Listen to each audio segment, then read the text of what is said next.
महाराष्ट्र विधानसभा election 2024 में क्या महाराष्ट्र का मुसलमान अपनी गलती दोहराने वाला है या फिर एक बार फिर से एनसीपी और कांग्रेस और शिवसेना से धोखा खाने वाला है, या महाराष्ट्र का मुसलमान होश का नाखून चबाकर एआईएमएम को किंग मेकर बनाकर ओवैसी साहब की सरकार बनाने वाला है?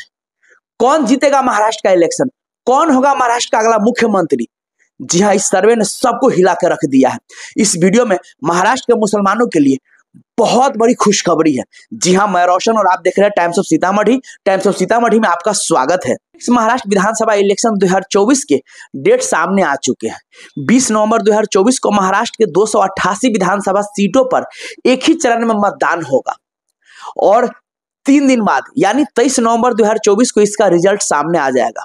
महाराष्ट्र में कुल 288 विधानसभा सीटें हैं। जो भी पार्टी एनडीए या फिर इंडिया गठबंधन महाविकास आघाड़ी 145 विधानसभा सीट जीतेंगे वो महाराष्ट्र की सरकार बनाएगी। मुसलमानों की आबादी 11.54% है, लगभग 1.5 करोड़ के आसपास है। जी हाँ, कुल 288 विधानसभा सीटों में से 38 विधानसभा सीट ऐसी है जहां पे मुसलमान किसी भी एक पार्टी को अगर एक तरफा वोट कर दे तो वह 38 के 38 विधानसभा जीत सकते हैं, लेकिन आज तक कभी ऐसा हुआ नहीं है। लेकिन मुसलमानों को हर बार धोखा ही मिला है। इस धोखे की शुरुआत महाराष्ट्र विधानसभा इलेक्शन 2019 से होती है।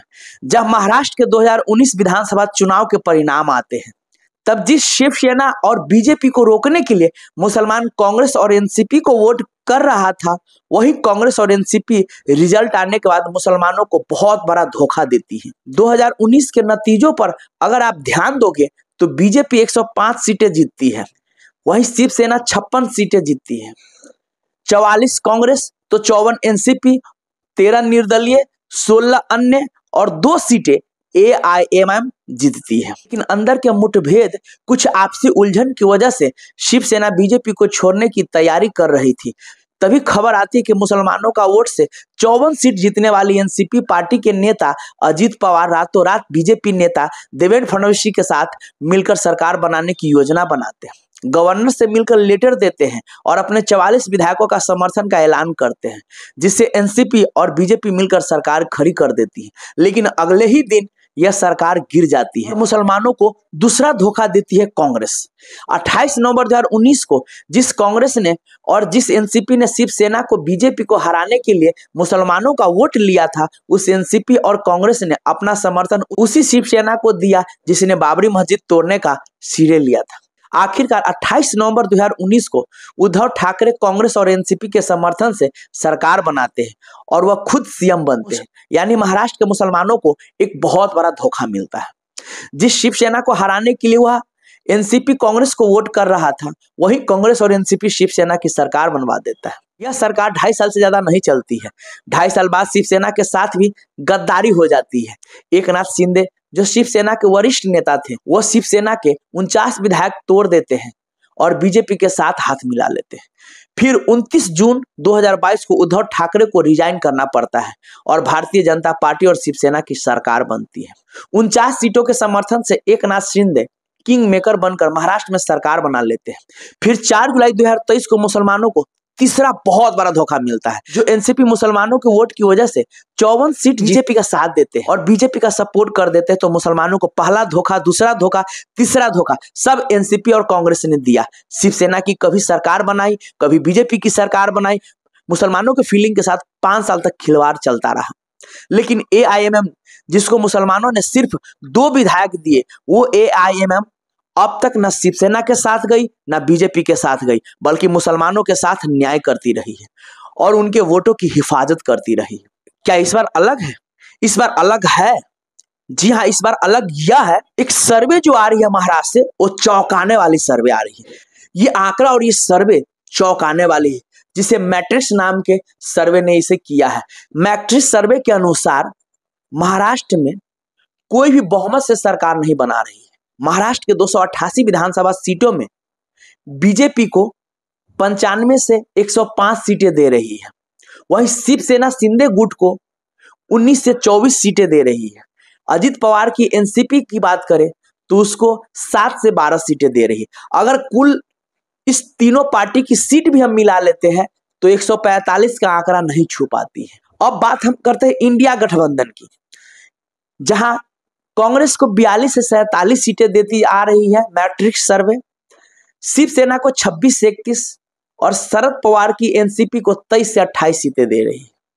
अगर इस तीनों पार्टी को भी हम इकट्ठा कर ले तो 145 की आंकड़ा से बहुत दूर है। अब हम अन्य पार्टियां की बात करें तो अन्य पार्टियों को 11 से 16 सीटें दे रही है, जिसको देखते हुए असदुद्दीन ओवैसी साहब ने एक मास्टर प्लान खेला है और एआईएमएम लगभग 30 सीटों पर अपने उम्मीदवार उतारने जा रहे हैं महाराष्ट्र में। अब ये 30 सीटें हैं जिस पर अगर मुसलमान एक तरफा वोट कर देंगे तो कम से कम 25 सीटें तो जीत ही सकती है, इसमें कोई संशय नहीं, कोई शक नहीं है। और जैसे ही एआईएमएम 25 सीटें जीतती है तो फिर महाराष्ट्र में एआईएमएम का मुख्यमंत्री बनने से कोई नहीं रोक सकता है। जी हाँ, मैं पूरा गणित आपको समझाता हूं, प्लीज आप इस वीडियो में बने रहिए अंत तक।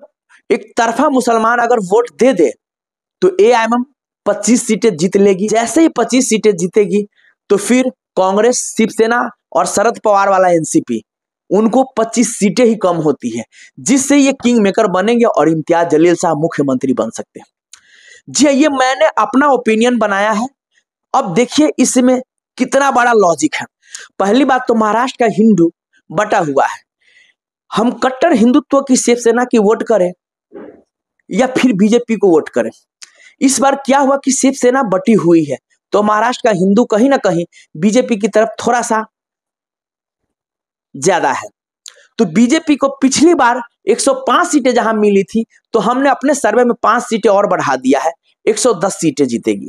पिछली बार जो शिवसेना 54 सीटें जीती थी, इस बार वो नहीं जीत सकते हैं क्योंकि उद्धव ठाकरे के चेहरे पर वह इलेक्शन हुआ था, शिंदे के चेहरे पर इलेक्शन नहीं हुआ था। तो शिंदे गुट का जो ये शिवसेना है वो 10 सीटें से ज्यादा नहीं जीत सकती है। बात जहां तक एनसीपी की है, अजित पवार की, तो उसकी शरद पवार इतनी वैल्यू नहीं है जिससे उसकी सीटें 5 के आसपास ही जीत सकती है। ओवरऑल हम तीनों पार्टियां को अगर जोड़ ले तो 150 का आंकड़ा नहीं छू पाती है। वहीं अब हम महागठबंधन महाविकास आघाड़ी की बात करें तो कांग्रेस 50 से ज्यादा सीटें नहीं जीत सकती है, क्योंकि राहुल गांधी ने कांग्रेस को कुछ हद तक डेवलप किया है, लेकिन इतना भी डेवलप नहीं किया है कि उनको 50 से अधिक सीट मिल जाए। वहीं मैं उद्धव ठाकरे शिवसेना की बात करूं तो वो 35 सीटें जीत सकती है। वहीं मैं शरद पवार की बात करूं तो वो भी 35 सीटें जीत सकती है। जी हाँ, तो 35 शिवसेना, 35 शरद पवार, 70, उसके बाद कांग्रेस 50, तो 70 और 50 हो गया आपका 120। कहीं ना कहीं इनको सरकार बनाने के लिए चाहिए 145 सीटें। तो 25 सीटें अगर एआईएमएम जीतती है, अगर एक तरफा मुसलमान भाई वोट देते हैं और 25 सीटें वाकई में महाराष्ट्र में एआईएमएम जीत जाते हैं तो फिर किंग मेकर कौन होगा? फिर तो शरद पवार कतई नहीं चाहेगा कि बीजेपी की सरकार बने, या कांग्रेस कतई नहीं चाहेगा कि बीजेपी की सरकार बने।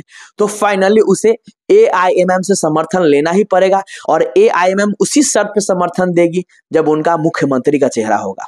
और वहीं जब एआईएमएम का मुख्यमंत्री बनेगा, सबसे पहला फायदा मुख्यमंत्री मुसलमान का होगा, इम्तियाज जलील साहब मुख्यमंत्री बनेंगे। दूसरा फायदा आपको हिस्सेदारी मिलेगी। तीसरा फायदा आपको स्कूल, कॉलेज, हॉस्पिटल मिलेगा, डेवलपमेंट का काम मिलेगा और महाराष्ट्र में फिर कभी मुसलमानों के साथ अन्याय नहीं होगा। जो मुसलमान अभी भी इस बारे में कंफ्यूज है कि क्या हमें महाविकास आघाड़ी के साथ जाना चाहिए, तो देख लो, शिवसेना ने अब तक जितनी लिस्ट जारी की है एक भी मुसलमान को टिकट नहीं दिया है, जबकि महाविकास आघाड़ी मुसलमान को टिकट देने, मुस्लिम उम्मीदवार को उतारने की तैयारी कर रही है। यानी चाहे शिवसेना हो या फिर एनसीपी हो या कांग्रेस हो, राहुल गांधी हो या शरद पवार हो या फिर उद्धव ठाकरे हो, मुस्लिम लीडरशिप को बढ़ते हुए वो नहीं देखना चाहते हैं। उनको बस मुसलमानों का वोट चाहिए, मुसलमानों को हाथ पकड़ कर उठाना वो नहीं चाहते हैं। यही वजह है मुसलमानों को टिकट नहीं दे रहे हैं। अब हम बात करें एआईएमएम की, जो ऑलरेडी गठबंधन करने का प्रस्ताव कई बार शिवसेना महाविकास आघाड़ी के नेता को दे दिया है, लेकिन इस पे न एनसीपी, न कांग्रेस, शिवसेना एमआईएम को महाराष्ट्र में बढ़ते हुए नहीं देखना चाहते हैं। अब देख ही लो, अब फैसला महाराष्ट्र के मुसलमान भाइयों के हाथ में है। उनको क्या करना है, मैंने तो अपना गणित समझा दिया। अब आपको क्या करना है ये आप पे निर्भर करता है। जो मैट्रिक्स का सर्वे आया है वह ऐसे ही है। फर्क इतना है कि मुसलमान एनसीपी कांग्रेस को छोड़ देता है और एआईएमएम को एक वोट करता है तो 25 सीटें एआईएमएम जीत सकती है। हो सके इससे ज्यादा भी सीटें जीत सकती है, लेकिन 25 सीटें भी जीत जाती है तो आप समझ सकते हो। और मुसलमान क्यों ना वोट करे, क्योंकि अगर मुसलमान एनसीपी को वोट करेगा तो कोई भरोसा नहीं है, वो बीजेपी में चला जाएगा और फिर उसके साथ सरकार बना लेंगे। अगर कांग्रेस को वोट करेगा मुसलमान तो फिर चुनाव के बाद उसके विधायक को बिकने में टाइम नहीं लगेगा और बीजेपी को खरीदने में टाइम नहीं लगेगा। अगर शिवसेना के साथ अगर जाती है, शिवसेना को अगर मुसलमान वोट करते हैं तो फिर शिवसेना आप समझ लो, जो एक कैंडिडेट नहीं दे सकते मुसलमान, फिर वो क्या करेगा।